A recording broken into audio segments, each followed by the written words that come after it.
an 8-year-old's hands. Yeah, I don't know why the Hulu of this game of all the games, excuse me, especially when you can browse through the Steam store and find plenty of games that are probably more, I guess you consider repugnant or violent or sexual or whatever your adjective is here. You could probably find games in a larger scale of this game. So it's interesting to me that this is the game that gets kind of picked out. And it ultimately comes down to with a video game like this is if you don't if you think it's a terrible game, then don't play it. play it. Right. It's really not that complicated when it comes to this type of a topic. I agree. And it's also, I mean, it would also be one thing.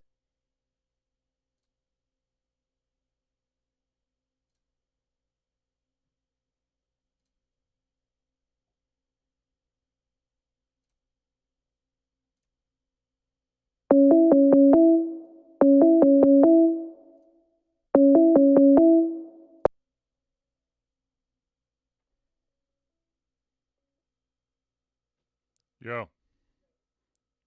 Yeah. Let's see.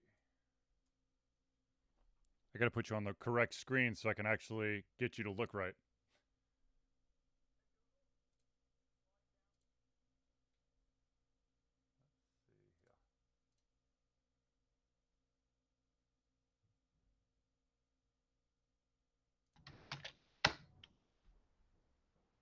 All right, get your mic and headphones, sir. I will in about 10 minutes. I need to do a sound check, you numbnut. Well, you can do a Hey, sound fans, check. I know you're listening. Fine, whatever. Do you hear me now? Dude, I've heard you the entire time. For the last minute? Since you answered my call. Yeah, about a minute ago. Sure. Yeah.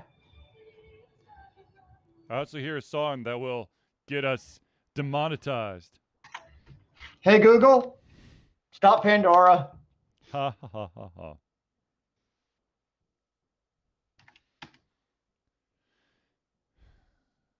Oh yeah, I gotta fix that.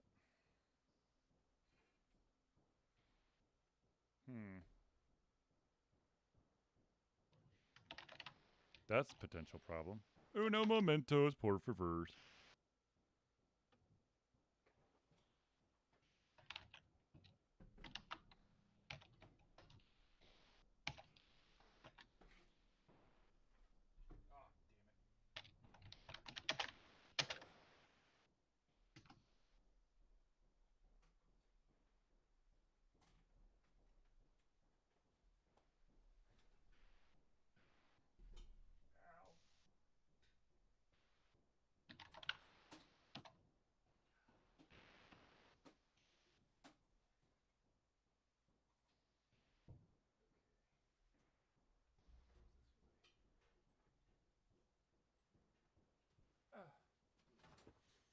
Hooray!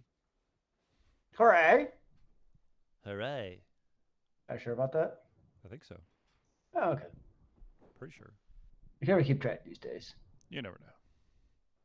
What do It's you a know? strange world, sir. Ain't that the truth, yo? I can't see a damn thing. Excuse me. Then what can you see? Uh, Oh, well, I was asking you. I'm so confused. uh.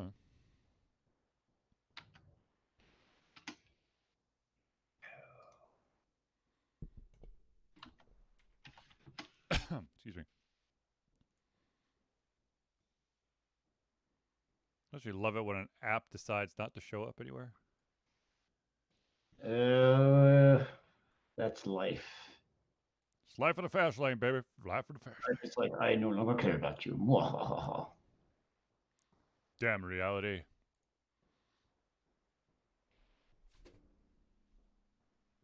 Yeah. What an odd day it's been today. Has it, sir? Yes, especially since it sounds like my children are dragging something heavy across the floor upstairs. Hmm. It happens from time to time, right? Sure.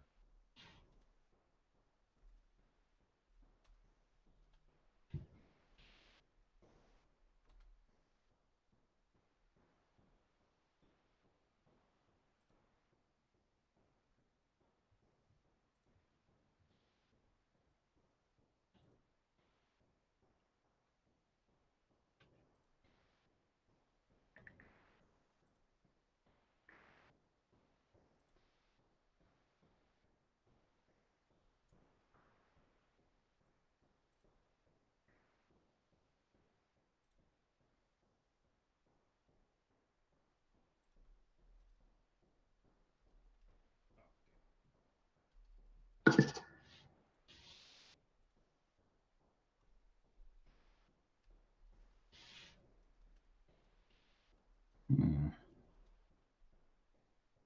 So you now have exactly less than 10 minutes.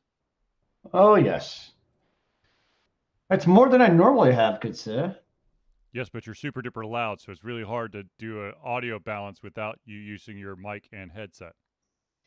Maybe my face is my mic and headset. Have you thought of that, sir? Then you need to turn your mic down by about 70%.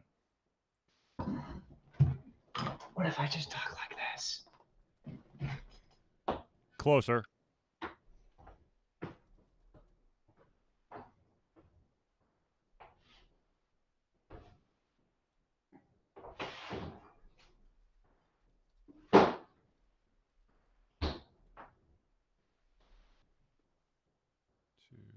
Two, three, boom.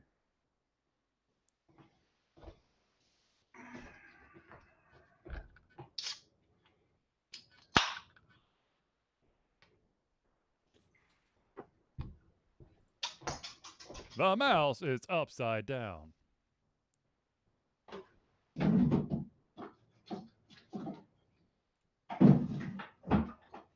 Maybe you should eat the mouse.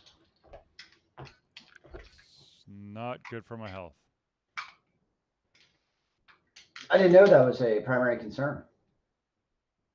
It could be. Hmm. Mm-hmm. How the hell did you get louder? Is your webcam like auto volume?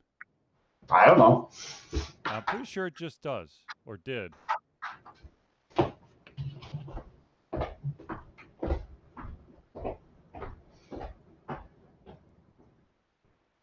Because now I can hear every stomp you make in your place.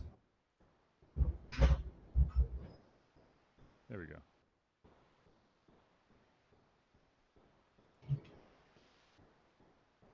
Seriously? Ah.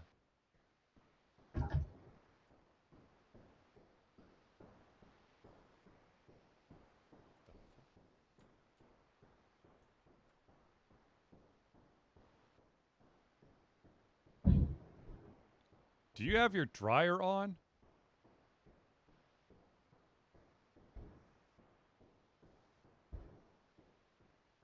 Huh. I just think I lost YouTube.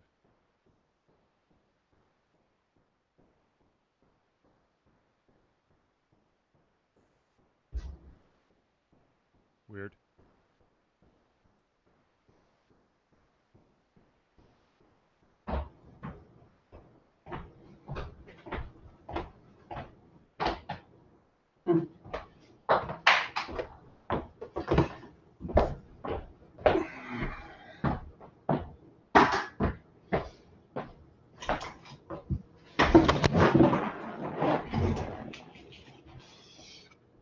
All right, marching elephants.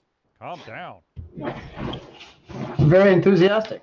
Oh my god, you got even louder. How is this possible? Maybe you got quieter. No, because it's going through my headphones, sir. Rose probably sabotaged it. I don't think that's going to be the case. Hmm. Not going to lie. pretty sure it's not the case. Yeah. Well, I don't know what to tell you then. That's my hypothesis. Out the window, I suppose. All right, sir. I still need you to turn your volume down just a wee bit on your side. Your Really? settings, yes, sir. All right, 1 second. Because you're still peaking on my end. Mm, mm. I'm giving you sound effects.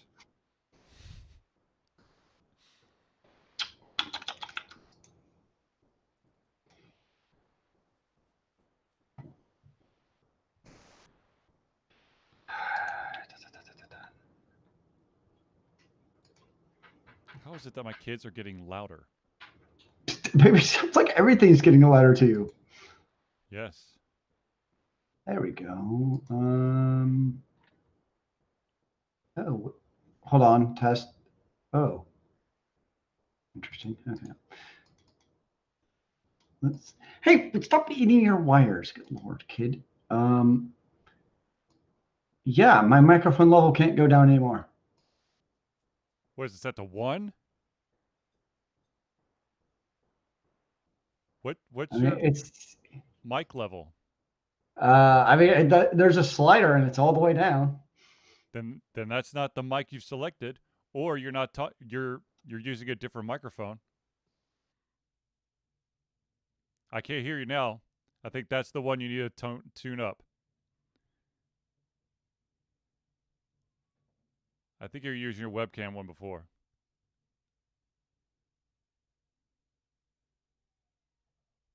Can't hear nothing.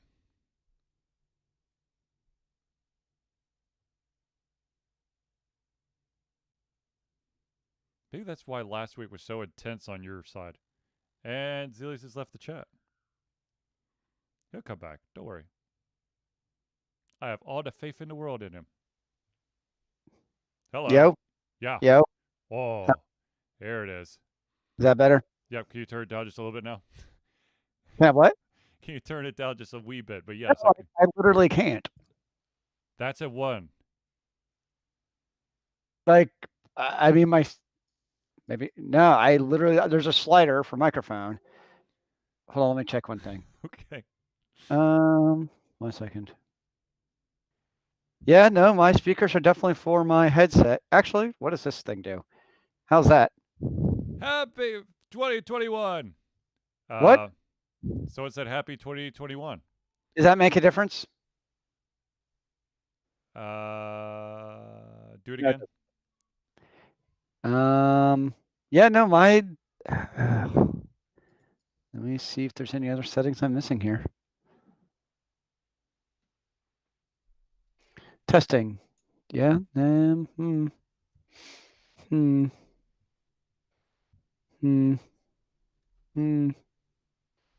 Because Google Meet itself doesn't have any like settings. It's just odd because you're still coming in super loud. Blah, blah, blah. Yes, I know. Okay. I'm doing the thing. Peter dictates to his computer. He prefers it to typing and particularly prefers to open pen and paper. Did that make any difference at all?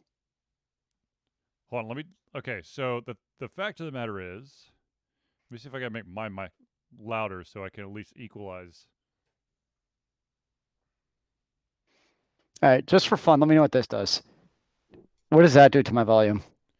Higher? That's what I figured. Yeah, so I mean, I'm in my microphone properties. The weird thing is it's at plus 16 decibels, but I don't see a place to like... Decrease? Yeah, like the slider's all the way down. I hate Microsoft because there's like 4 different places where it looks like you should be able to change the setting, but you really can't.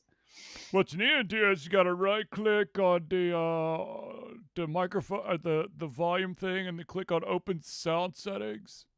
That's exactly our good sir. Okay, then under your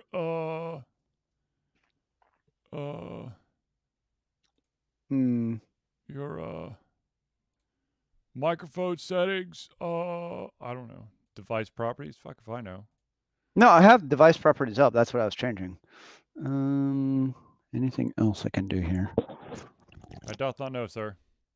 I might just have to mess with your volume and then come back okay, you know what? Just so that because we're right against the clock now. Speak, sir. Yo. Sup? Okay, I'm gonna drop you a little more. In the hood. A little more. Like things go on and like we do stuff and this stuff is awesome and cool. Okay, so and here's the funny thing, okay? I Yeah. just dropped you 14 decibels, and Yeah. now you're where you need to be. So that plus 16, however you got the plus 16, is what's causing you to go banana nuts. But that's okay. I don't know where the bananas are coming from. That's okay. We will figure it out. Good sir. We'll be able to roll with this.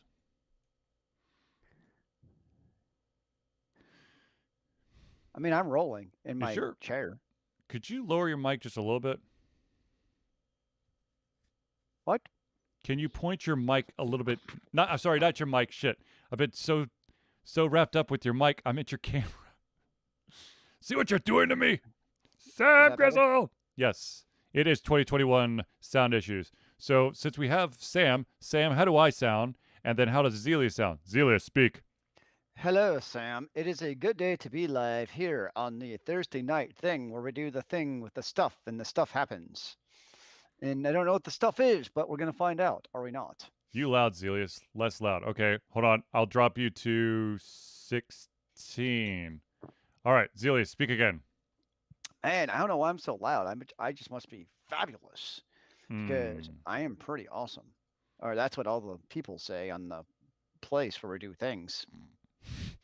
If that's what you tell yourself so you can sleep at night, sir, all right. I mean, I do sleep at night. It's a thing that happens. Sam, does that sound better? As soon as we dip this in. Good enough. All right. Good enough. I like good enough with small hand grenades. I think it's government working grenades, right? I mean, there's work with government with things, preferably not actually small hand grenades, all things considered right now. All right, let's do this. Ladies and gentlemen, fasten your seatbelts. We're about to begin this party, this journey into the unknown. Zelius, hold yourself, sir. Hold. And without further ado, ladies and gentlemen, let's begin.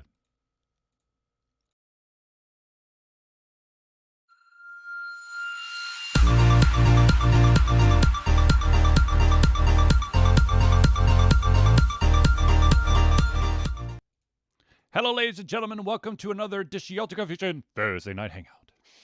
Thursday night here at Ultra Confusion, where we do the thing where we alter your gaming confusion, or so I'm told. And holy crap, your background changed. Yes, it did. Thank you, Zelius, for noticing. Ladies and gentlemen, of course, I'm your host, Charlie, and I'm joined once again by the prolific comer himself, Zelius. And you have a different set of cans. Yes. So, Ultra Confusion. Wireless cans. So, Ultra Confusion's office space has been morphing or changing or, I guess, evolving. As I've gone more since my 9-to-5 job has become basically remote, I've basically been rearranging the entire office. So this is part of the new setup. It's not complete, but I kind of ran out of energy. I honestly can't tell if your hat's backwards or if you have like a beanie type of cap on. It's My hat's backwards. I'm trying not to show the logo. Okay, that makes me feel a little bit better. You're welcome. A little. Okay. Well, ladies and gentlemen, this, of course, is the Thursday Night Hangout. This is a weekly show where we try our best to cover the topics that are most important to you. Hopefully, during the show. If you, at any point in the show, have any topics that you'd like for us to cover, please drop them in the chat, and we'll try our best to cover them as soon as we can. If, by some unfortunate means, we are unable to cover the topic, we will add it to the list so we could start off with it this or next show. So, yes.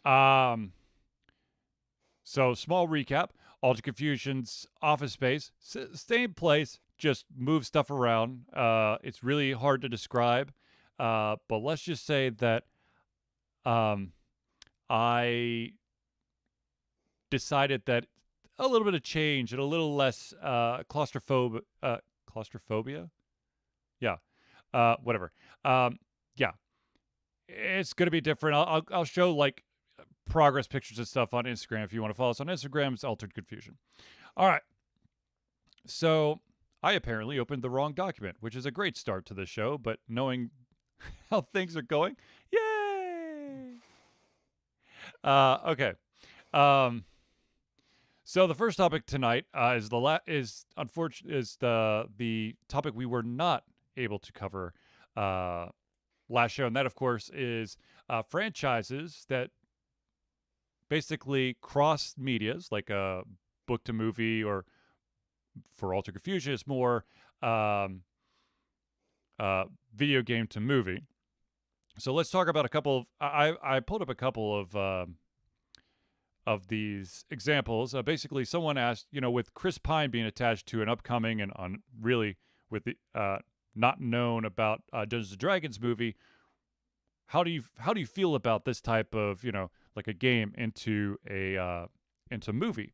So Zelis and I we kind of touched about this after the show last week, and that was the main one that comes to mind for me, or hell, the one person that comes to mind for me when it comes to video games going over to movies, and probably spectacularly horribly, is U-Bolt. We're talking like Dungeon Siege, Blood Rain, all that jazz. So I saw Blood Rain, but I never actually managed to see Dungeon Siege. I would assume that you would have seen In the Name of the King. Because I knew how bad it was. Even though it does have Jason Statham, I really should watch it. I just haven't. Yeah. Oh my God. I know. Anyways, so maybe I had a little bit too much time on my hands for this, but I made a list of a couple of different games that made the TV or movie jump. Of course, Dungeons and Dragons, with Chris Pine being pinned to a 2022 movie. Then, of course, there's the Dungeons and Dragons movie from 2000, which was it was interesting. Then, of course, if I'm going to do Dungeons and Dragons, I have to do my research, and that is that there was actually a TV show from 1983 to 1985, which I actually own the DVDs for, which was actually really good. Sam Grizzle says, Mortal Kombat, Resident Evil, Mario Brothers. So the funny thing is, first of all, I think we've announced this before. There is going to be a new Mario movie, and Miyamoto is going to be a huge part of it. Like he's, going to make sure. I think it's going to be CGI though. I don't think it's going to be live action.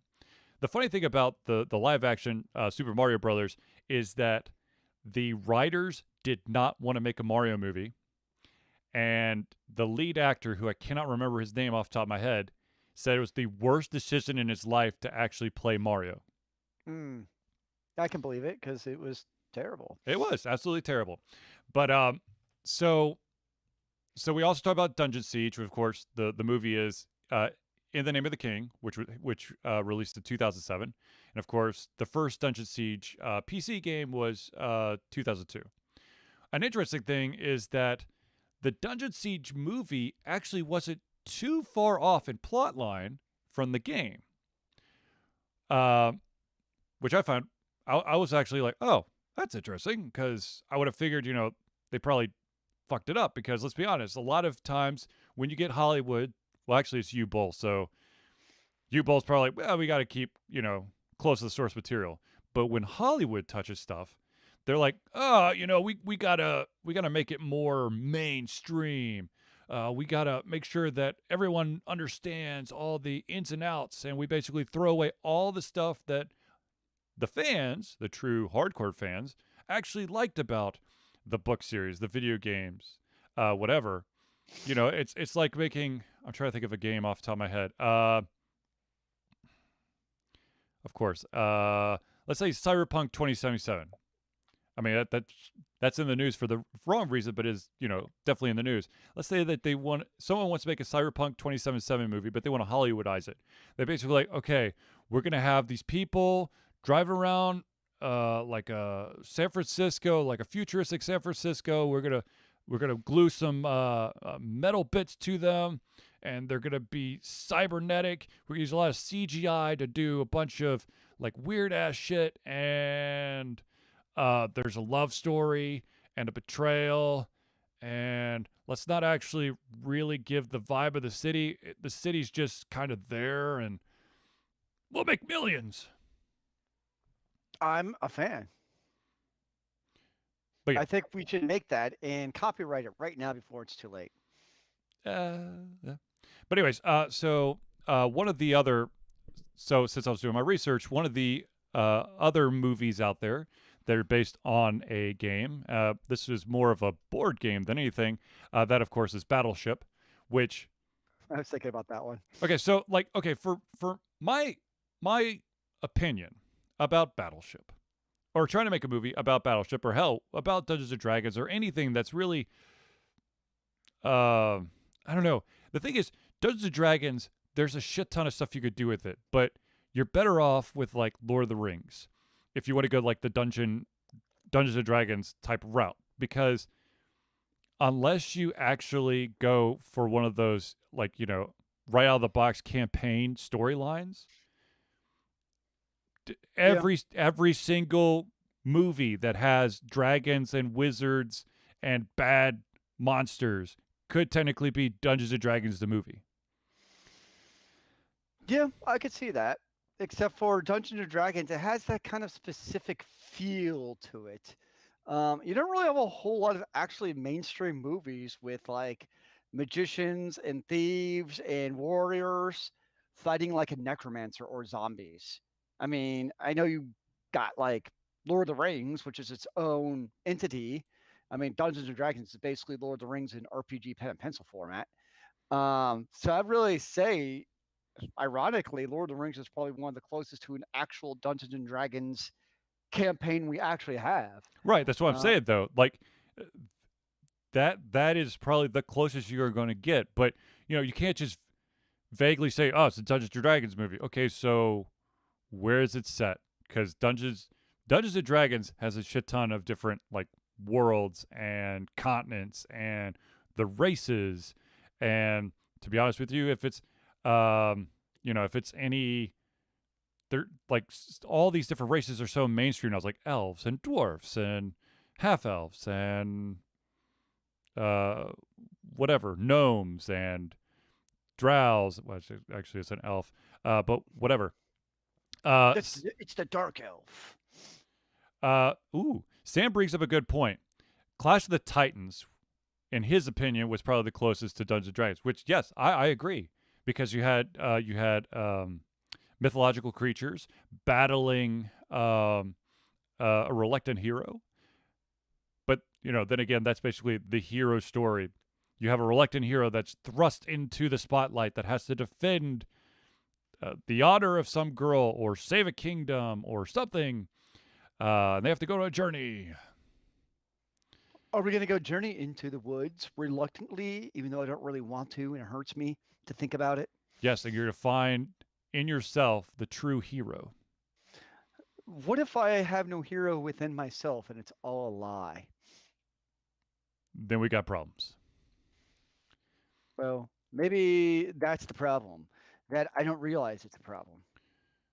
Well, that's the first step, sir, is to realize that there is a problem. But anyways, back to, like, you know, basically just grabbing a name and trying to make a movie out of it. Let's go back to Battleship, which, of course, for those of you who somehow have been sleeping under a rock forever, Battleship is basically a strategy game between two people that each one has either a pencil and paper grid or some kind of like, looks like a plastic laptop is the best way I can describe it. You open it up, it's got a grid on the top, it's got a grid on the bottom. You put your ships in a position without telling your opponent on the bottom grid, and then you try to guess where their ships are laid out on the top grid. And then, of course, the first one to sink all of the ships wins. Now, the Battleship the movie, 2012. The The description of the movie is as follows. A fleet of ships is forced to do battle with an armada of unknown origins in order to discover and thwart their destructive goals. That sounds pretty exciting to me. That's not, I mean, why did you have to, the thing is, why did you have to put Battleship on there? You could just put like sci-fi alien ship versus alien armada. So Independence Day? Yeah, but on water. Ooh, isn't that like Pacific Rim then? Yeah, but without the giant robots. Without the kaiju or the, oh shit, what were those robots called? You just keep on killing all my hopes and I know. dreams. Sam goes, very loosely considered strategy, more like process of elimination, dumb luck. Yes, I agree. There is, I would say it's more of an art to the guessing. Know thy opponent, and you will find their ships faster than they can find yours. That's super deep, sir. Indubitably. All right, so another video game that became a movie is the series Rampage. Now, of course, I played Rampage like in the arcades. I don't think I don't think I may have owned a copy of Rampage on maybe like PC or something, but basically It was an arcade game. yeah. Oh yeah, God, yeah. It was an arcade game. So you had the original arcade game came out in 1986. It had three different characters. You had George, a King Kong-like gorilla transformed from human form by a experimental vitamin. Then you had Lizzie, a dinosaur/lizard transformed by a radioactive lake. And then finally you had Ralph, a giant werewolf transformed by a food additive. That sounds weird. Okay, now, there was a movie released in 2018 that starred The Rock. So right off, you got some bonus points. The plot line is, when 3 different animals become infected with a dangerous pathogen, a primatologist and a genetics team up to stop them from destroying Chicago. That's not bad. Wait, it sounds like another movie other than Rampage, like Skyscraper.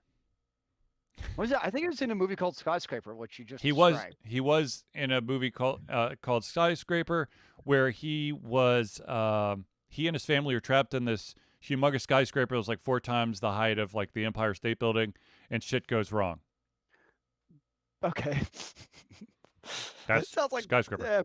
All right. I get these crazy convoluted action flicks mixed up all the time. You know, the funny thing is, and I try to look this up and I can't find it, but once upon a time, there was an attempt to make an asteroids movie. And the premise of the movie, which of course has now been wiped from the internet, which maybe I just dreamt up, but I swear that the premise of the movie was you had 2 brothers who were asteroid farmers trying desperately to get back home. And I'm like, I did not get that when I was playing asteroids in the arcade way back when. That's deep. It's very deep. So, I mean, Zelius, can you think of any, or ladies and gentlemen of the crowd, can you think of any other crossovers from like movie to video games, or hell, books to video games that may have that? Wasn't there? What didn't King of Fighters come out with one that like nobody actually saw? Okay, so there was a DOA, Dead on Arrival. Which is another fighter game, and you have, of course, you have all your Mortal Kombats. But the thing about at least the first Mortal Kombat was the fact that it actually truly stayed as close to source material as I've ever seen. It's a fighting game. So what's the premise of the thing? They're fighting to save the world, and you got a bunch of characters. Hell, you even got the Mortal Kombat song going in the background that once you start listening to it, you can't get out of your head. Then I'm not even going to talk about Street Fighter. That one, apparently, the first one was not good, but apparently the following one was just worse. Well, the first one was at least cheesy entertaining. Like, it had that certain charm about it with Jean-Claude Van Damme doing, Jean-Claude thing. What's his name? The bad guy. Bison was actually entertaining. Raul. What's his first name? He was Gomez Adams in the original Adams Family movie franchise. Well, That- he was actually basically dying during the movie. Yeah, he died. And I think he died before the movie was released. Yeah, it was I- like his last kind of gift to his family. Like that's kind of why he did it, was for his kids. You know, the funny thing And is, so for him, it was a big deal. the funny thing and the truly sad thing about the fact that he died, I think right at the end or just after the movie was wrapped up, was that sorry, spoiler alert, but M. Bison almost dies in the movie, and then he has basically this like restart electroshock that starts his heart again. So you're like, oh man, if only the actual actor had that. Damn it. But yeah, I mean, in my honest opinion, if you're going to Hollywoodize anything, you're going to lose the magic of what the game the force of what the game is. Hell, you don't even have to go over genres. I mean, the one that I always harp about, because it's the same franchise, there was 3 PlayStation 3 games. Dead Space 2, and Dead Space 3. The first 2 are actions like horror games. They were spooky as hell. I really liked them. They were tough. They were, of course, plenty of surprises and secrets. And I was like, all right. And, the first one was good. The second one was good. Then the third one was like, you know what? We want to be more appealing to the gamer marketplace. So they just made like an action game. And sure, they slapped horror on there, but they basically left all the lights on. Like the whole thing about like a horror movie is, poor lighting, where shit comes out at you, from all angles, out of the shadows. There were no shadows in 3. It was just, this generic like cookie cutter shooter game. And they're like, gee, I don't understand why people don't like that one. They love the first 2. But then again, I have the same thought process behind of course I'm going to date myself again, but there was a series of games called Lord of the Realms. Oh yes, those were good games. Zelius and I, we played a shit ton of Lord of the Realms. Lord of the Realms 1, in my opinion, was by far the best. The second one, they took away the ability to build your own castle, which really pissed me off, because I love conquering a bunch of places and then building this weird ass janky castle that no one's going to defeat. And then in the third one, they gave you the build your own castle feature back, but there were no like custom maps. So there's itty bitty little maps, and they took away like all the micromanagement that I actually enjoyed. And to be totally honest with you, there's not a lot of games where I enjoy the micromanagement. But I had to take care of my sheep's wool, damn it, and my grain. No, the first one was very fun and entertaining, and I definitely know I enjoyed it. It was a good micro management game. Yeah, I you had, of course, Lord of the Realms, and then basically in the same vein, one of the other games that Zelius and I really enjoyed, Masters of Magic. Oh, the classic. Which didn't you play like the Steam version? Yes. That was basically updated. And the correction patch to break some of the brokenness of the game, and I'm just like, no, I can no longer OP. Which, by the way, ladies and gentlemen, for those out who don't know, OP, it means overpowered. Did you actually OP the game? Did you figure it out? Not with that new patch on, I didn't. But you can toggle it off if you want to. If you toggle it off, good memories. Good memories. No, it was a good game. I definitely enjoyed that. But yeah, every single time I hear that there's going to be a film adaptation or a TV adaptation of an existing property that is not film or TV, I have to hold my breath, because chances are they're going to screw a bunch of stuff up, or just basically the thing is going to be by name alone. There's not going to be any other pieces to it. What about Civilization, the PC, or Civilization, the movie? Isn't that like basically any war conquering movie? What about the part where it's just about discovery of the early sciences, where I learned writing and the alphabet and ironworking? That's the part of civilization I care about. More power to you, brother. So you're saying no, not a movie? Probably not, but you never know. I mean, could be. I mean, I'm sure if there's money to be made, there's a movie. Sorry. If it's thought that something can make money, they'll make a movie about it. Well, this way, I never thought you were gonna have Battleship the movie. True. So that's what you see, Battleship the movie. I'm like, well, if they can do that, then they can do anything else. Well, for that, it's like name recognition. That's why I said it's name. It's in name only. Yeah. Yes, we put it on the water, and the Americans have a battleship that's to blow up an alien armada. Even though the game always had identical ships on both sides, but it's aliens, damn it! I don't even know what aliens are anymore because they're so weird. And well, yeah, it's so normalized now. Okay, so I want to change pace, and a bit of sad news broke this past week. On January the 5th, one of the best pro Tetris players, Jonas Nearbow, died at the age of 39. The exact details they never go into, but it was he basically posted on social media that he had a sudden medical emergency, and then 4 days later, I believe his wife was the one who jumped back on the Twitter account and said it's with a heavy heart that we deliver the terrible news that Jonas has passed away from a sudden medical emergency. He was the absolute best. We are devastated, overwhelmed with grief, and we already miss him dearly. Information to follow when it becomes available.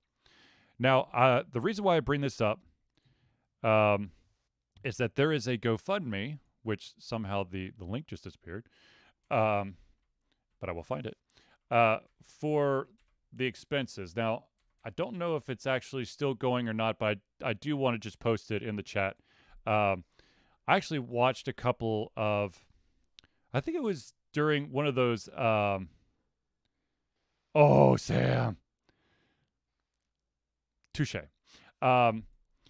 He, I think it was during one of those, whatchamacallits, like ESPN The Ocho, when they showed like the Tetris World Championship, but the man had skill, and apparently he had quite the wit. And he, for those of you who are not into Tetris, he was also a big part of a microbrewery where he lived. So he was also helped make beer. So that's a killer combo. Just saying. Oh, maybe bad choice of words. But anyways, it's always sad to see a public figure, especially in the gaming, space, that actually is a recognizable name to some, or maybe it's bigger popularity or bigger star power than other people out there. So sad. Yeah, I mean, I remember playing Tetris back in the old Game Boy, where it was just literally you versus the speed of which you could move the Tetraminos. There was no like battle raging or anything else, unless you're one of the few that had the hookup wire. You could actually play again, right there against somebody else in Tetris. Yes. And I remember on the bus, we would play Tetris against each other on the bus back in like grade school, because I was one of the few people who had a cable for that. Mm-hmm. Ah, memories. And now I'm trying to help my students create Tetris, and it's really hard. Yes. I personally, if I were you, if I were a teacher, I would not be trying to get them to do Tetris. I would go the route of Space Invaders. We've already done Space Invaders. Well, aren't you special? That We are was like pretty my awesome. that was my final project for like a workshop I did, and also my final project for high school. Which, by the way, I if you follow me on Instagram, or you follow All Too Confusion on Instagram, I actually posted the top sheet of my Space Invaders Visual Basic Plus code sheet. Nice. Yeah. All right. So next topic. I did not know this was a thing. To be totally honest with you, first of all, I really never got into the Minecraft craze, but I had no idea that Minecraft Earth was a thing. And unfortunately, it won't be a thing for much longer. So a little over a year ago, Minecraft Earth was released by Microsoft. Microsoft, to be even more technical, it was the developer studio Mahjong Studios, who's owned by Microsoft because they got bought out, and it's going the whole what do you call it? Augmented reality experience is going to go bye-bye. One of the main reasons, and I know this is going to come as a shock to everyone, is the fact that the coronavirus basically did this game in. See, Yeah. the thing is, it was designed around free movement and collaborative play, which those two things you can't do during the pandemic. Or you could, but chances are it was highly frowned upon unless you live in the United States and are in certain cities, which are now in complete lockdown. But that's besides the point. Or we just freely go wherever we want here in Georgia. Yeah. Anywho, so basically, the vast majority of the world actually, wants to not get sick. And so the vast majority of the fan base were not able to freely move about and also do collaborative play. Now, there were attempts by Mahjong to try to, kind of tweak the game so that the experience, you could still have some sort of experience, but unfortunately it lost a lot of the allure because you go to different places and different stuff would happen, but now you're there's only so much you could do depending on your residence. Some people, like Zelius, may only have the ability to adventure into like a kitchen, a living room, a bathroom, and a bedroom, and a porch. Other people don't even have that. Crucial. Of course. But for those out there who are playing Minecraft Earth, the entire experience will completely go June 30th. And just so that there's no last minute, what do you call it, hanger-ons, because once upon a time, actually it's not once upon a time, but many times when companies have said, hey, we're going to shut down this server, there have been attempts by the gaming community to see how long they could last on the server before they get kicked off. Of course. The Halo 2 was one of them. The Matrix Online. Though the Matrix Online did have some fun, like end of the world / game parties basically happening. But I guess to make this a little bit faster, and also it's not really an online, it's augmented reality. It's nothing you can, it's not like an online world. It is, but it isn't. Okay, anyways, June 30th is when it's going to cut off. Microsoft will delete all player data on July the 1st. So it's not like you can stick around. Now, I know that with any game, there's always going to be microtransactions. So you're going to have a lot of people out there going, well, I spent money on the game. What the hell? Yep. If you spent any money at any point, which has only been in the past year, so within, the past year, you will I'm not exactly sure if I like this or not. You'll get a token that will allow you to download the Bedrock version or Bedrock edition of Minecraft to your mobile device. Ooh. Is that a paid version of Minecraft? I have no idea. Ladies and I'm gentlemen, curious. Zelius is going to look it up. Find out what the Bedrock... No. But I don't... It'd be like, oh, well, you know, we're going to shut down this game that you spent a lot of money on. And I mean, it's better than nothing. But at the same time, it's in-store credit. That's really what it is. It's $6.99. And let's be honest, anyone who's probably playing this already has purchased the game on the App Store. I'm just Oh, yeah. Yeah. Well, unlock a, an exclusive skin for those who tried out Minecraft Earth, which probably already happened because companies love to do cross-platform stuff. Or, not cross-platform, but cross-promotions. Case in point, I played Zelda Breath of the Wild, and now I'm playing Zelda Warriors of Calamity. And because I had a Breath of the Wild save, I gained an exclusive item for Warriors of Calamity. So it's kind of like that, I would assume.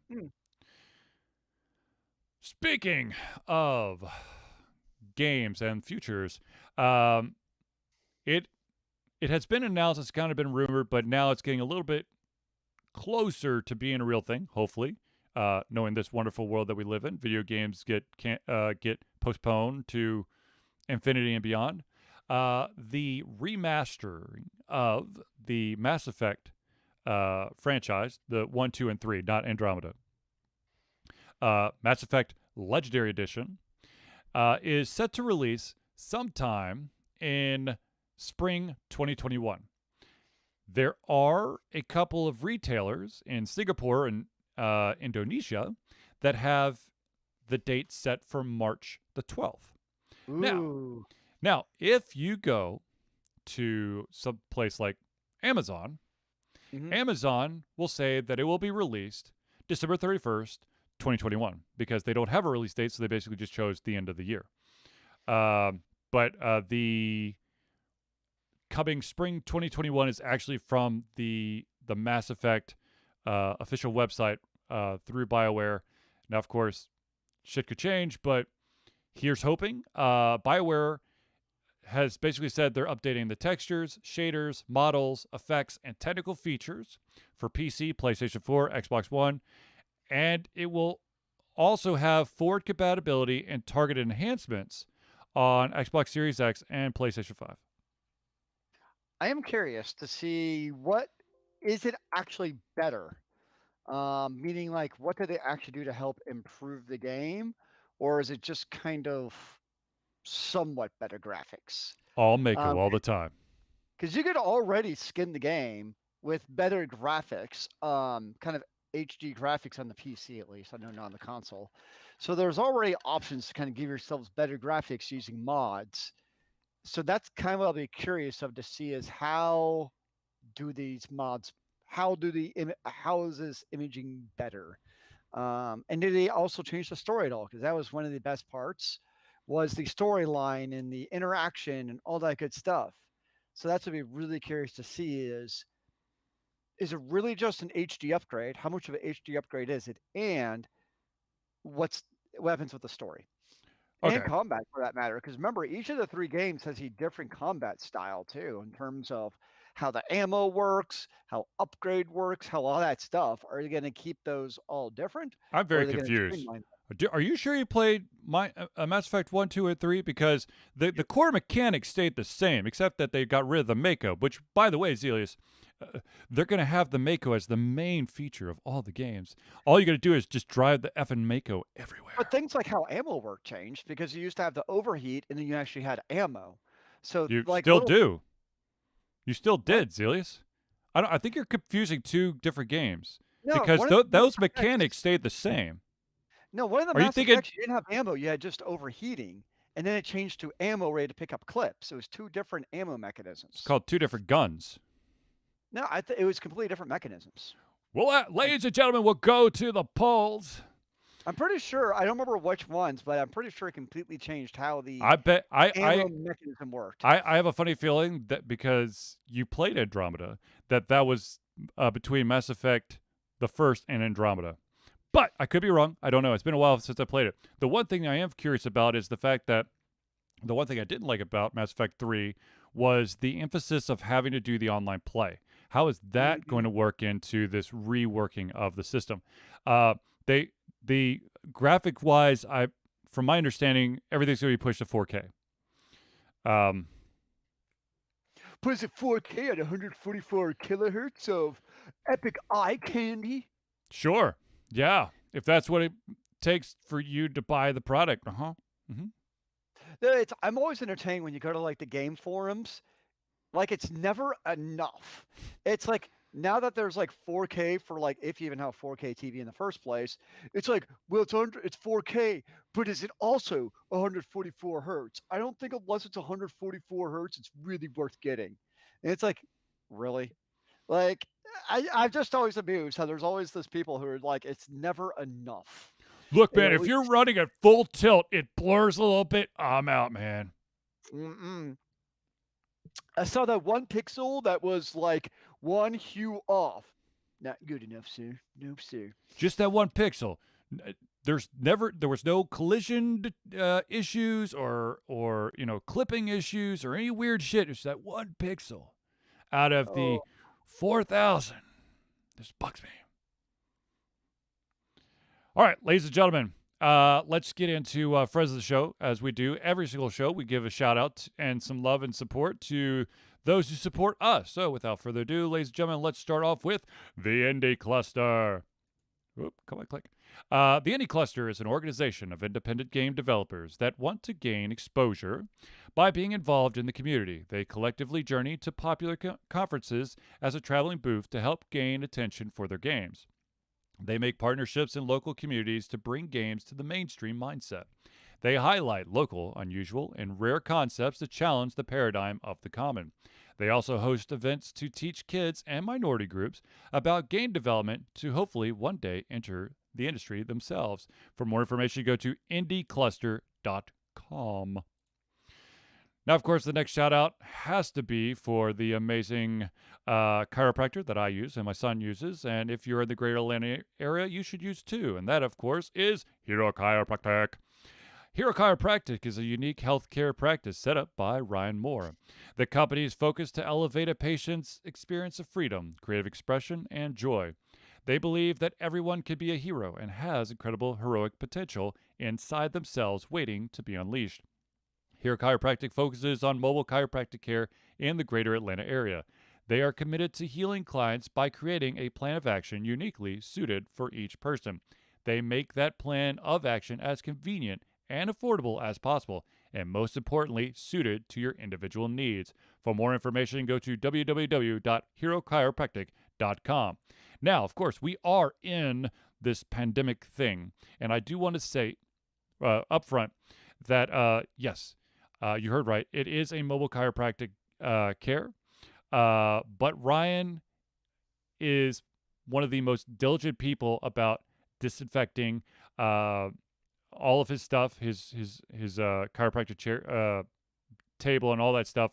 So he takes that into consideration. He also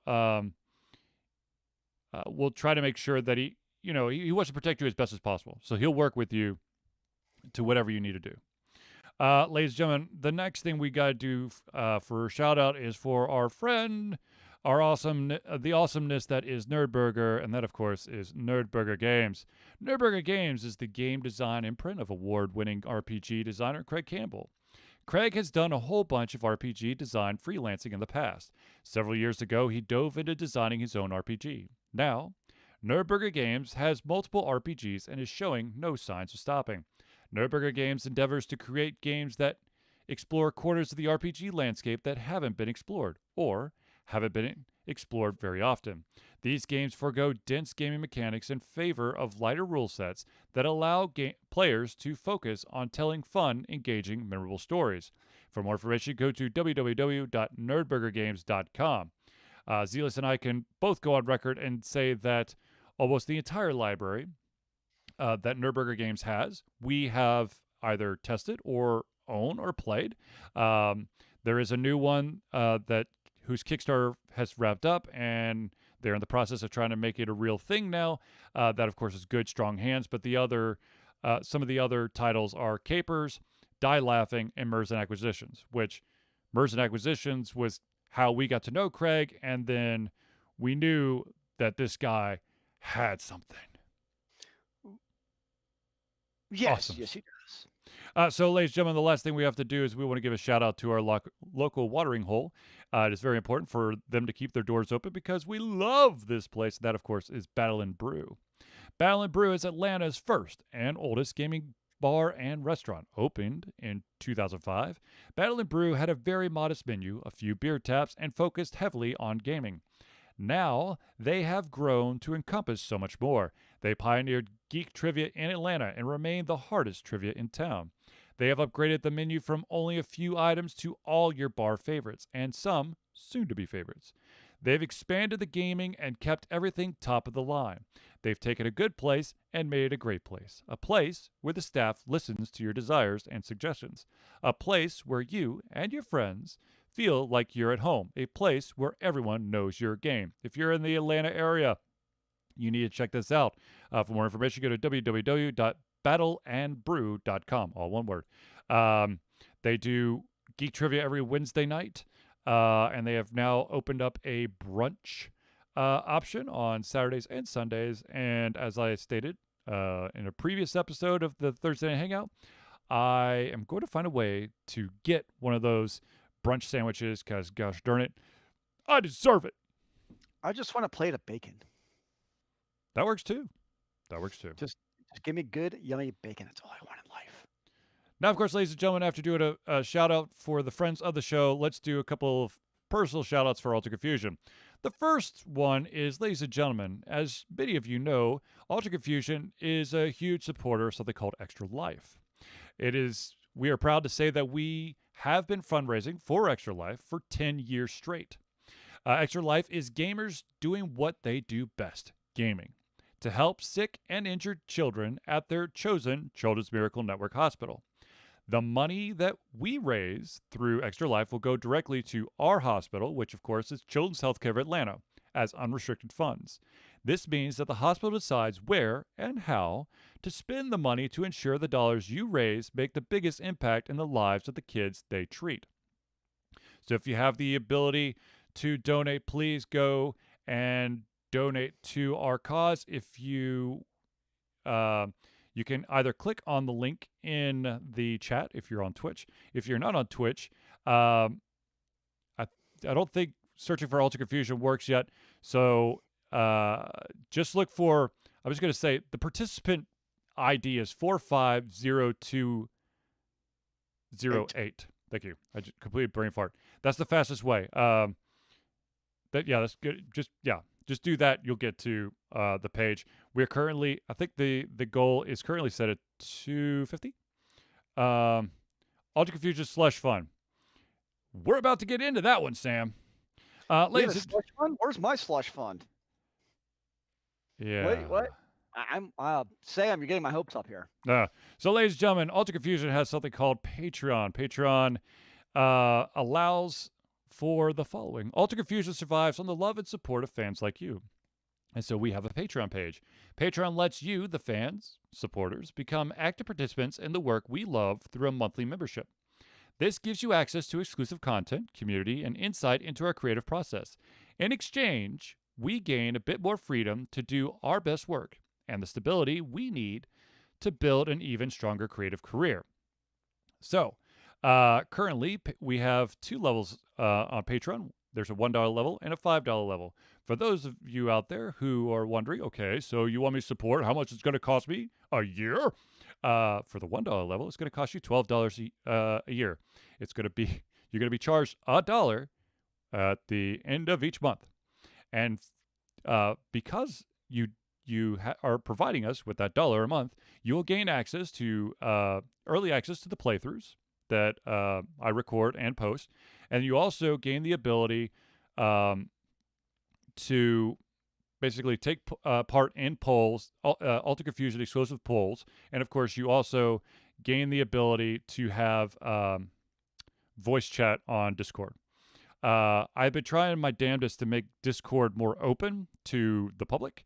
So if you're looking to join our Discord channel and you have not, I know that one of the fun ways to do it is the exclamation mark Discord, but for some reason, sometimes when you're doing it on Twitch, it doesn't actually show up in the chat.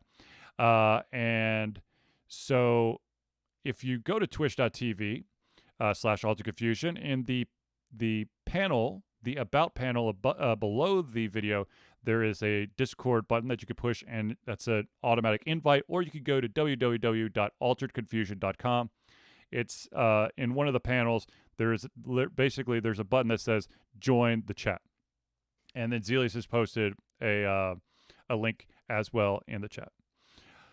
Okay, so if you do the $5 level, which means that you're going to give, or you are donating or supporting Alter Confusion for $60 a year, that will not only give you all the dollar benefits, but it will also gain you name or organization recognition in the Friends of the Show segment of the Thursday Night Hangout.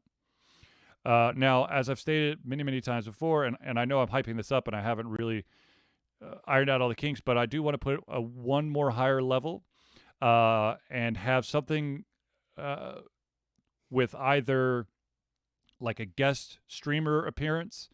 I think that's what we're really going for, is maybe, stream with me on one of my nights, or perhaps Zelius, you can't be a guest because you're the co-host. So does that mean I should get the Patreon money because I'm already on here as a co-host guest? No, you're not a guest. It's like an inverse correlation property. God dang it, Zelius. Anyways, I gotta feed my cat, man. She's starving over here. I think your job does that well enough, sir. Anyway, so ladies and gentlemen, if you can spare $1 or $12 a year or $5 or $60 a year, please help support Alter Confusion so that we can keep our equipment up to date, so that we, once this weird ass world goes back to close to normalcy, we can start attending conventions again. And of course, we would love to do conventions because we love you guys. Now, if you want to give us, if you want to do a donation to Alter Confusion, but you only want to do a one-time donation, there is a PayPal option. If you're on Twitch or on our website, www.alterconfusion.com, there's a Donate Now button that goes straight to our PayPal. It's a one-time thing. If you do not have the ability to do financial support for Alter Confusion, in everything that you do, please help us support Alter Confusion by favoring, reposting, liking, adding your voice to everything that's Alter Confusion, be it Twitch, Twitter, YouTube, Discord, Instagram. By doing that, we can make an even better community. All the communities, man. So many communities. Now, I know that a lot of people out there are curious about my next trip to the post office, and I'm going to go tomorrow. I don't know how long I'm going to wait. I don't know how long I'm going to wait in line, but I'm going to go tomorrow. For those of you out there who want to send a physical gift to Alter Confusion that I can do an unboxing video of, all you got to do is send it to 1551 Dunwoody Village Parkway. Number, this is super duper important. This is the P.O. Box number. You don't put this on there, it don't go nowhere. Number 88276. Dunwoody, once again, Dunwoody, Georgia, 30338. I know that I at least have one, maybe two packages waiting for me, and maybe more. But I will be doing quite a few unboxing videos, I feel, in the very near future. Possibly tomorrow, if I can find some downtime. It is very difficult when you have a child who's doing virtual learning. Mm-hmm. Now, with that all out of the way, ladies and gentlemen, I believe we had one more story. Ah, yes. So what was that? So some of you may have heard this already, but there apparently have been talks between Chris Evans, Captain America, wanting potentially to come back to the MCU. Ooh. Basically, regaining the role of Captain America, which a lot of people had theorized that since Chris Evans' contract is over, Captain America was going to become, or Falcon was going to become Captain America, or Bucky was going to become Captain America. I like Bucky. Well, to be honest with you, a lot of people thought, "Oh shit, I don't." Are we still in spoilers for the end of Infinity Wars? I think we're stating that there could be potential spoilers at this point.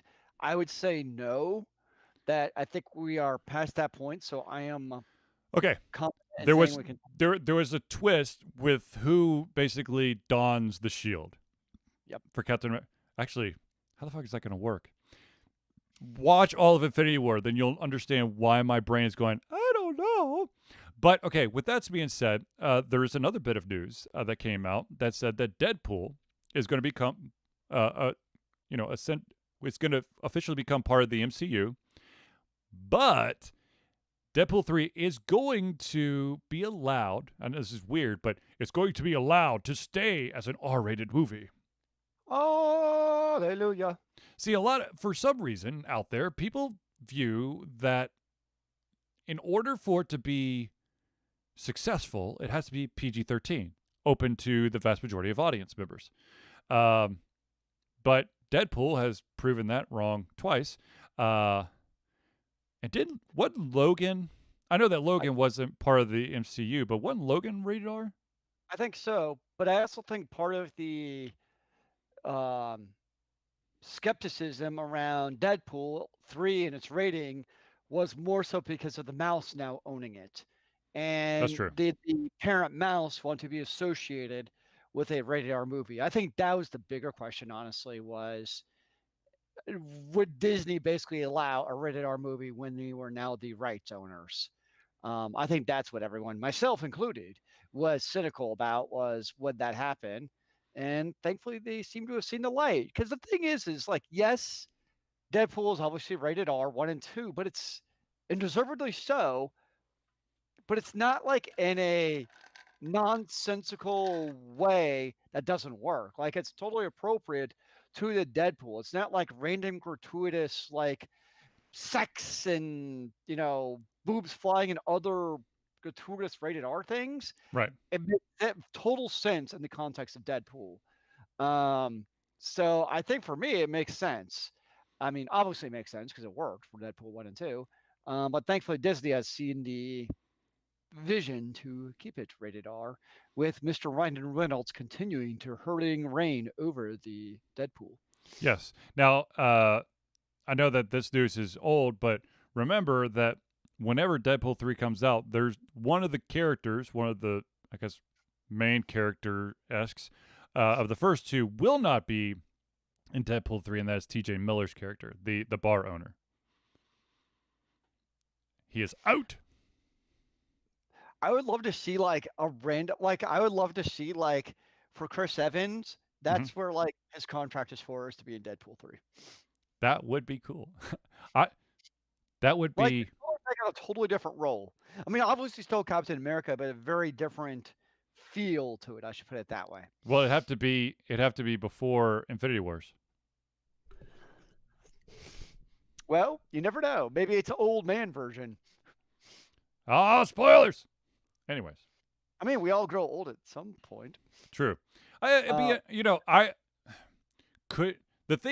question that that I have is, if this does work out as well as the previous Deadpools, does that potentially open up more MCU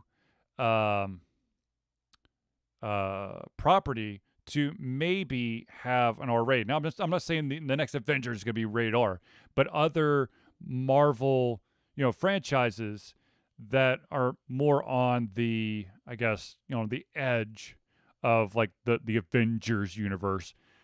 Could, Well, I guess so. Here's a good question then. I mean, mhm, I think to that point is what other movies, um, what other enterprises in the MCU world make sense to have a rated R movie? Like, it doesn't make sense to have a rated R movie just for the sake of being R.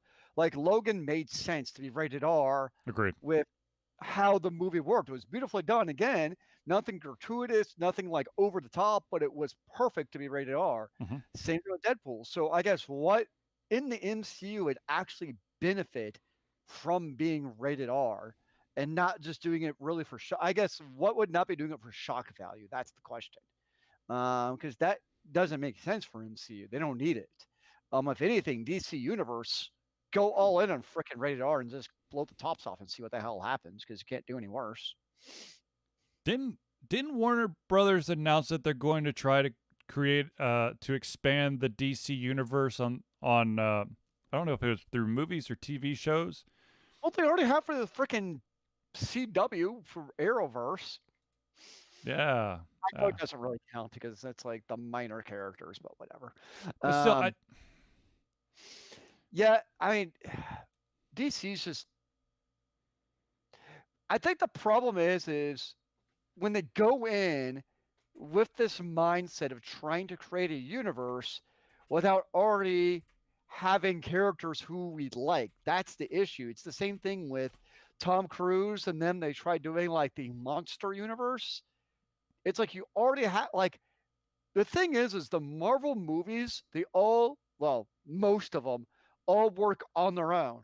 Yes, we all know they're part of the larger MCU, Mhm. but really, you could basically pop in and watch any of the 23. I'm leaving Endgame out of this for the obvious reasons, but you could really pop in and watch any of the MCU movies and be just fine. Where it's almost like, True Bloods or SVU or NCS, one of those, they all come together like the 23 episodes where you can watch them all. It helps to watch them all in order. And Right. at the very end, oh, holy crap, 2 episode culmination. This is awesome. Whereas they're trying to make it into like this year, like DC and the one with Tom Cruise, the months one, they're trying to make it into this like serialized where every movie has to do with the other movie and Well, they're okay. all What confusing. Tom, are you talking about the Mummy? Yeah, when they Okay. tried like doing yeah, I forgot what they had a name for it. But that was the whole purpose of the Mummy was to turn it into another MCU type of universe of monsters. Obviously that didn't work. No. But that's the thing though that Marvel did well is all their movies work on their own and they're all enjoyable. Even the worst of the Marvel movies are still enjoyable to watch, I think. Right. Um, Whereas when DC does it, they just suck.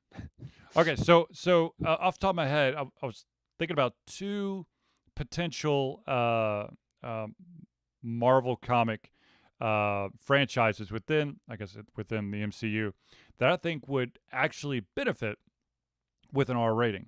The first one, they already screwed the pooch on this one. That was Venom. I think Venom would have been amazing as an R rated movie, but they got cold feet and decided to dumb it down. The I other did one, not actually see Venom because Venom, I never saw it. I heard it wasn't that good. right? I heard that it wasn't that good, and one of the main complaints that I kept hearing was, it would have been really good if they had allowed it to be rated R. Well, question though. Sorry, to, Yep. Venom though, was that a Marvel production or was that a Sony production? I'm going to say 'Cause, Sony because I think I- they own Spider-Man, right? yeah, so I think it's still Sony, which it goes back to part of the issue, I think. Anyways, you're saying for your second option, The second one, and first of all, you have to recast the title role here, but I think if we've for some reason Fantastic Four has been given so many effing chances. And I think that there is another franchise out there that deserves one more chance. And that is Ghost Rider. That would be a good R-rated franchise. Probably not Nick Cage Ghost Rider, but Ghost Rider. what's You know? current? Huh? incarnation actually strikes me could work for rated R What? is Guardians of the Galaxy. Like totally go over the top. I could see that being rated R. Yeah. Well, the It doesn't problem. need to. It doesn't need to No. I mean, I think because we've already got 2 PG-13 movies, for me it would be kind of hard to do that. But like The Punisher, be. Ooh, yes. that screams rated R. What's the one with John Travolta? Was that rated R or was that 13? That's actually one of my favorite movies. I love it. Yep. That is a great movie. But was it rated R or was it PG-13? I'm looking that up now. Okay. Because that, I mean, yeah. I would be all for that. And to be honest with you, if there's going to be a spin-off like group movie, kind of like the Avengers, but Deadpool style, it's X Factor, and of course they kind of alluded to that in Deadpool 2, but that would definitely be another radar franchise. Random fact, The Punisher from 2004 is a part of Earth 58732. Oh, Christ.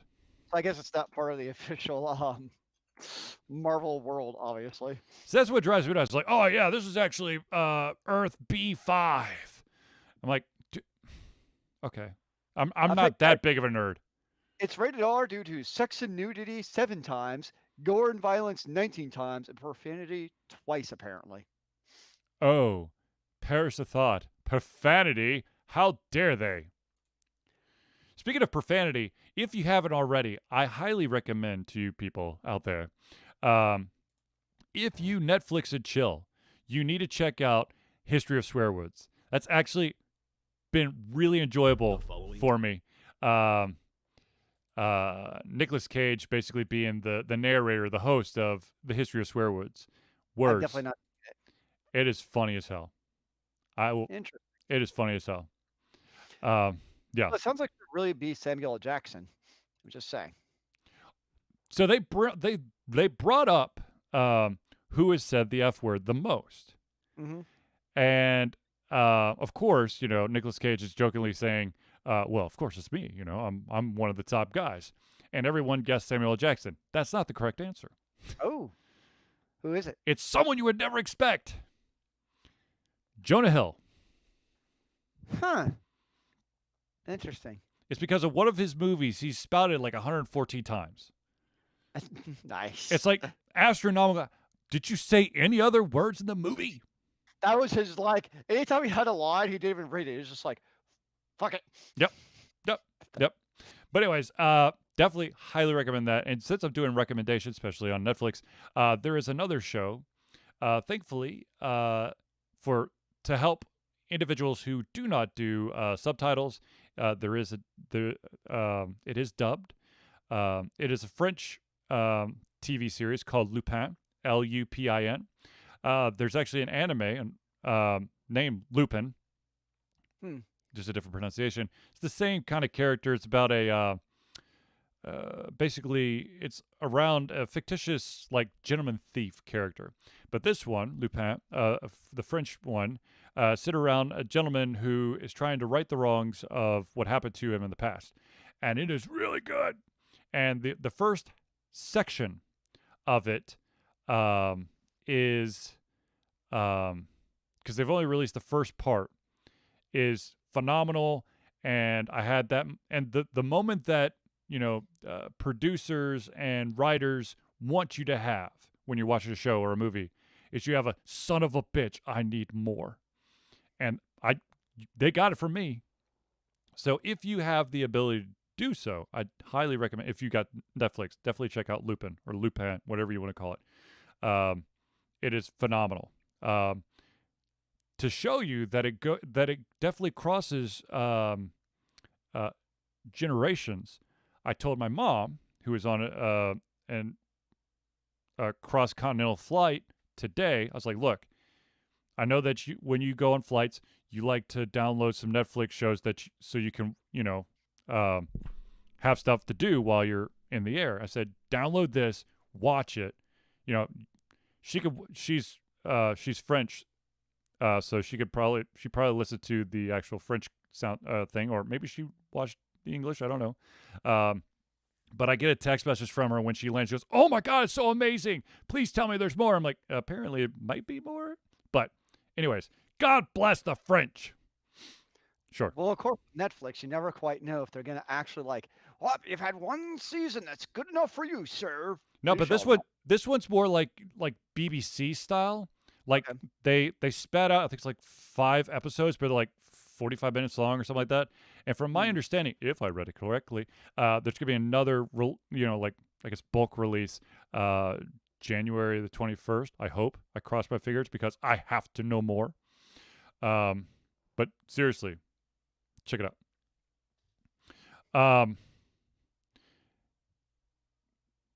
Oh my gosh, I just blanked. Sorry, ladies and gentlemen, I might be all over the place tonight. It has been a very long week with rearranging the office. As you have noticed, there are no Funko Pops behind me.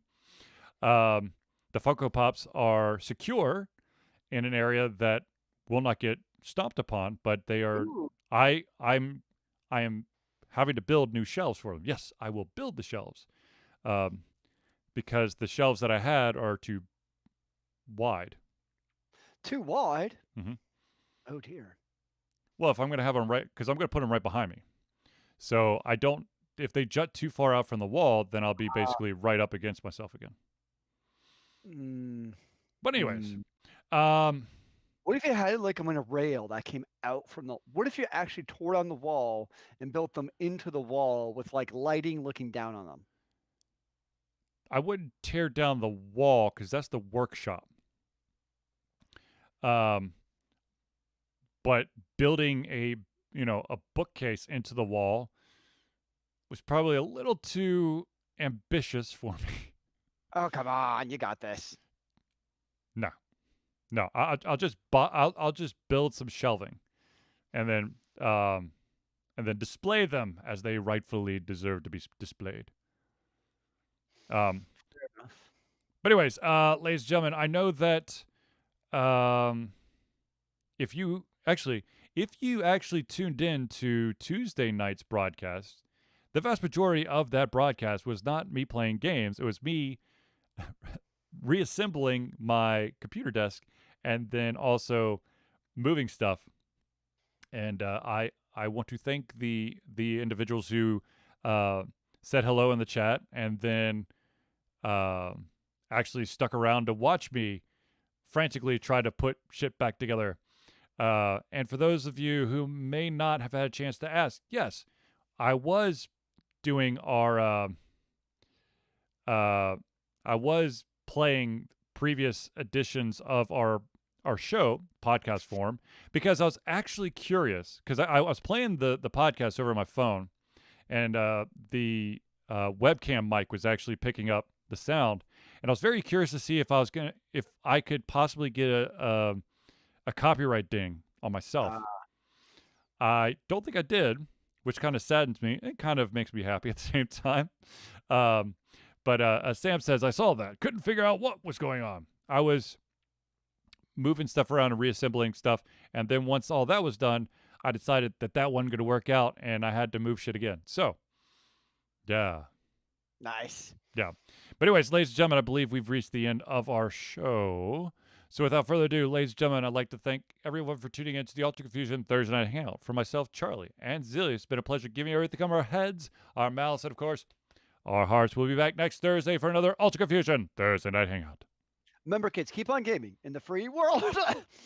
Aim it up, brother.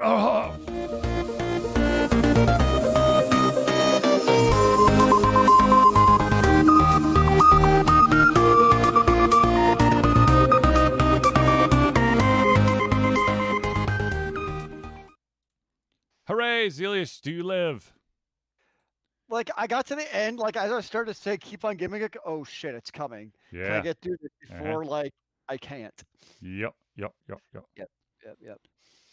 All right, so ladies and gentlemen, yes, I got Bluetooth earphones. It's about time for me to finally retire my PAX.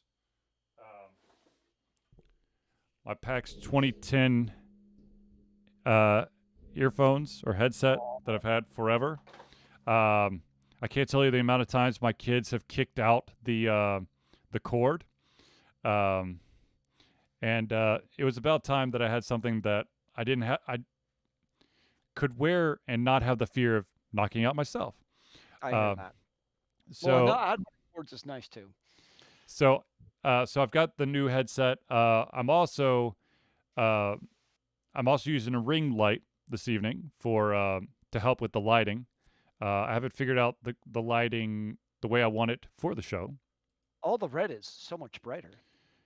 Well, it's because the lighting is different. I've got a ring light that helps light my face. Because before, for those out there, those technical wizards, I had to turn down the brightness. I usually had to turn the brightness down to like 23, so I didn't look whitewashed. But now, or washed out. But now, I can actually kind of play around with the lights, and I've got these big ass like photographer lights that I've had forever. That's been the lighting for Ultra Confusion, but now I can use them more as like, general lighting of the entire room, and not just for lighting up for me because I have the ring light. But it's all about you, man. Of course. It's all about you and your lights. Sure. If that's yeah, we'll go with that. I just have an IKEA lamp shining on me. There you go. Yeah. It works. So yeah, there's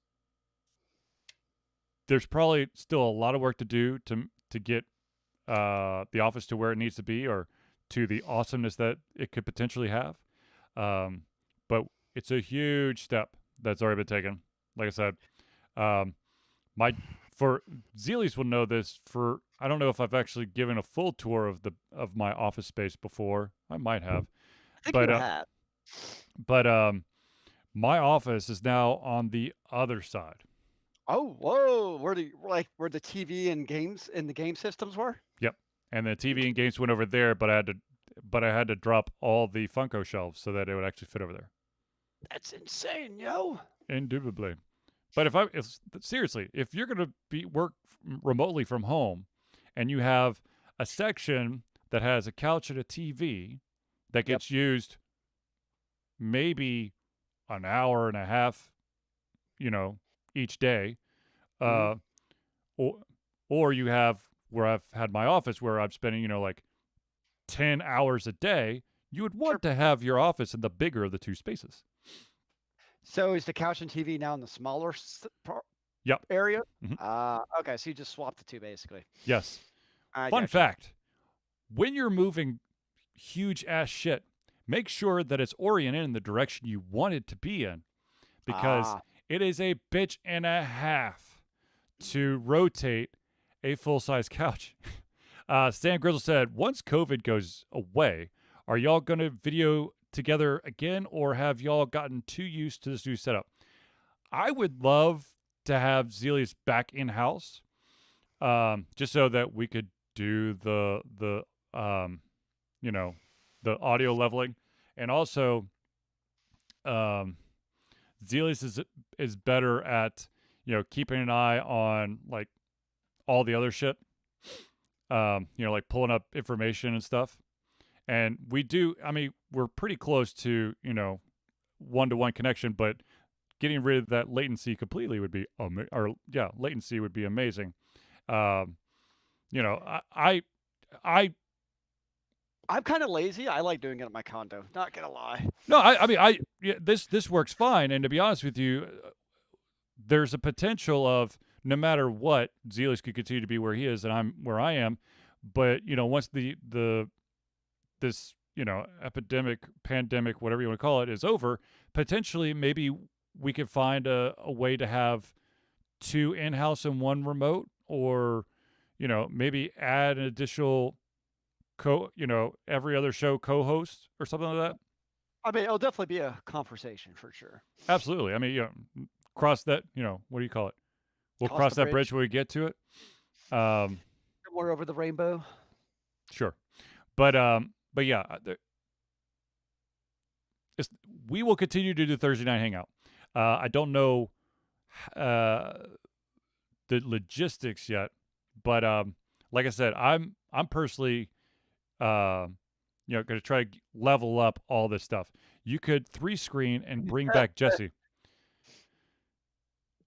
I would love to comment about that, but seeing as we're streaming on Facebook, there's a small chance that comment could be heard by people that don't need to hear that comment. So I will refrain. But there is Read between the lines. a hurdle that would have to be defeated. To be honest with you, if there's going to be another local, if we were to go back to potentially having 3 hosts at the same time, the individual who would have a better chance of doing it would be our buddy Jason. Jason literally lives down the street from me, and he might actually have a little bit more say in being able to come out once in a while. How is Jason doing? I haven't heard from him in a while. He is alive, and they now own 2 dogs instead of 1. Oh, big moves, big moves. Of course.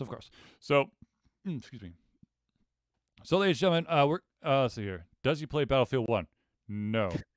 To be honest with you, I don't know if Jason really plays a whole lot because he's helping 2 kids virtual learn right now and taking care of 2 dogs. And of course, I mean, it's not like he's there by himself. His wife is there when she's done at work. She works at, I believe, a hospital. I don't remember which one, but still. She's like a practitioner, I think. Yeah. So, yeah, he doesn't really get to game a lot. I think the game that he enjoys the most is the quiet game. And to be honest with you, I love playing that game too. Good luck on that. I'm just saying. Yep. I wish you luck in finding any quiet. Look, all I got to do is I got to get everyone out of the house, the dogs, my wife, and my kids, and then lock all the doors, and then go into a soundproof room. No, I'm just kidding. I would never do that. I would never do that. Why wouldn't you? Because I want to live to see the next day. I mean, it sounds smart to me. To just kind of hide. Sure. Yeah.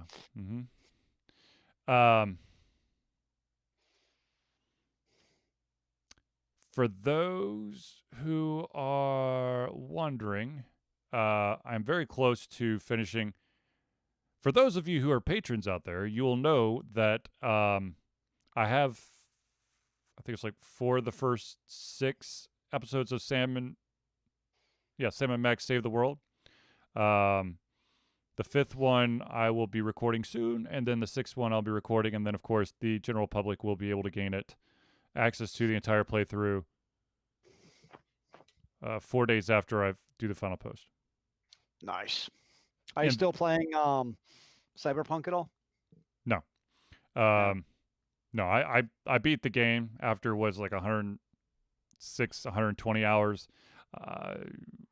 I got there. I'm not going to go back. Okay, so here's a question for next week. All right.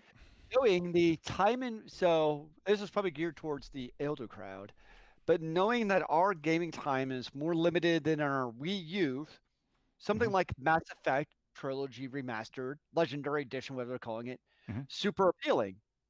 But seeing as we've already played through it once, do you want to play through it again just with the HD graphics, knowing that we don't have necessarily, knowing the amount of time it takes to play through that trilogy, it's quite the time investment versus a discovery of new games. I'm going to put, since we older, do we have the capacity and time to replay remastered editions of games from our past?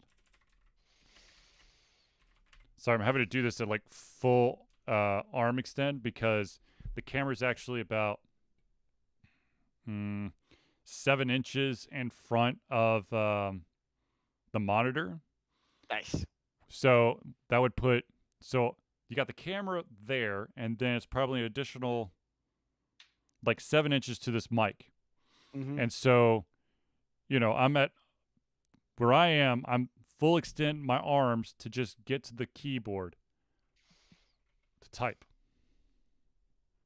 So, but yeah. That also where your gaming setup is too, then? Yeah, but for the show, the ring light will be in front of the screen, and for gaming, the ring light will be behind it. Ah, okay, that makes sense. At least that's the plan going forward. I mean, I'm not going to game with the ring light in front of the screen because that would be annoying as hell. Oh, what? I got to look around here. I don't know what's going on. No. Look around, look around. Yes, but yeah.